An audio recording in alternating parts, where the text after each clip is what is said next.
व्याकरण बुक 4 पाठ 1 भाषा और व्याकरण। भाषा। बच्चों, ईश्वर ने सभी प्राणियों को बोलने की शक्ति दी है, जिसके द्वारा वे अपने भाव प्रकट करते हैं। जैसे कुत्ता भौंककर, शेर दहाड़कर, चिड़िया चहचहाकर। लेकिन बोलकर अपनी बात कहने का वरदान केवल मनुष्य को ही मिला है। आरंभ में बच्चा केवल संकेतों द्वारा अपनी बात समझाता है, फिर छोटे छोटे शब्दों द्वारा और बाद में वाक्यों द्वारा अपनी बात कहता है। पशु पक्षियों द्वारा निकाली जाने वाली आवाजें बोली कहलाती हैं। माँ, मैं खेलने जा रहा हूँ। अच्छा बेटा, जल्दी घर लौट आना। अपने भावों को व्यक्त करने के लिए प्रयोग किए गए साधन को ही भाषा कहते हैं। भाषा के महत्व।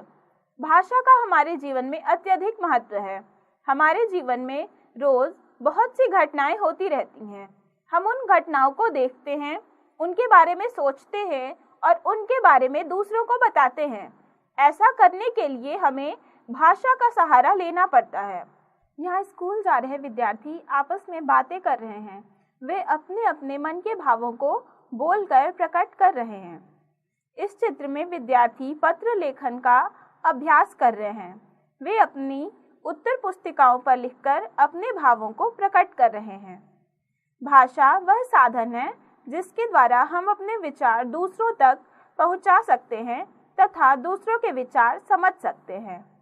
भाषा के रूप। भाषा के दो रूप होते हैं, मौखिक भाषा, लिखित भाषा। मौखिक भाषा। जब हम अपने भावों को बोलकर दूसरों तक पहुंचाते हैं तो वह मौखिक भाषा कहलाती है। बोलना तथा सुनना मौखिक भाषा के अंतर्गत आता है, जैसे बातचीत, वाद विवाद, भाषण या कोई घटना सुनना आदि। लिखित भाषा। जब हम अपने मन के भावों को लिखकर दूसरों तक पहुंचाते हैं तो वह लिखित भाषा कहलाती है। पढ़ना और लिखना लिखित भाषा के अंतर्गत आता है, जैसे पत्र, लेख, निबंध, कहानी लिखना आदि। विशेष। लिखित भाषा में प्रकट किए गए विचार लंबे समय तक सुरक्षित रखे जा सकते हैं। बोली। जब कोई भाषा बहुत बड़े भूभाग में बोली जाती है तो उसके अलग अलग क्षेत्रों में बोलने के तरीके में अंतर आ जाता है, जिस कारण उस भाषा के अनेक रूप बन जाते हैं। उदाहरण के रूप में हिंदी भाषा को लिया जा सकता है।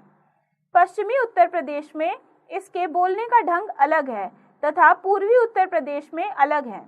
यहाँ तक कि हरियाणा, बिहार, राजस्थान आदि राज्यों में भी जो हिंदी भाषा बोली जाती है उसके रूप अलग अलग हैं। भाषा के ये अलग अलग रूप ही बोली के नाम से जाने जाते हैं। भाषा के क्षेत्रीय रूप को बोली कहते हैं। कुछ बोलियों के नाम पहाड़ी, हरियाणवी, भोजपुरी, गढ़वाली आदि। लिपि। लिपि का अर्थ है ढंग या विधि। किसी भी भाषा को लिखने का ढंग उसकी लिपि कहलाता है। प्रत्येक भाषा में अनेक ध्वनियाँ होती हैं। इन ध्वनियों के लिए अलग अलग ध्वनि चिन्ह होते हैं। इन्हें अलग अलग ढंग से लिखा जाता है। भाषा के ध्वनि चिन्हों को लिखने के ढंग को लिपि कहते हैं। संसार में अलग अलग भाषाएं हैं और उनकी अलग अलग लिपियां हैं। हिंदी भाषा देवनागरी लिपि में लिखी जाती है। पंजाबी भाषा गुरुमुखी लिपि में लिखी जाती है। उर्दू भाषा फारसी लिपि में लिखी जाती है। अंग्रेजी भाषा रोमन लिपि में लिखी जाती है। भाषाएं। हिंदी हमारी राजभाषा है। भारत में अनेक भाषाएं बोली जाती हैं, जैसे हिंदी, संस्कृत, उर्दू, पंजाबी, गुजराती, मराठी, मलयालम, कश्मीरी, तमिल, नेपाली आदि।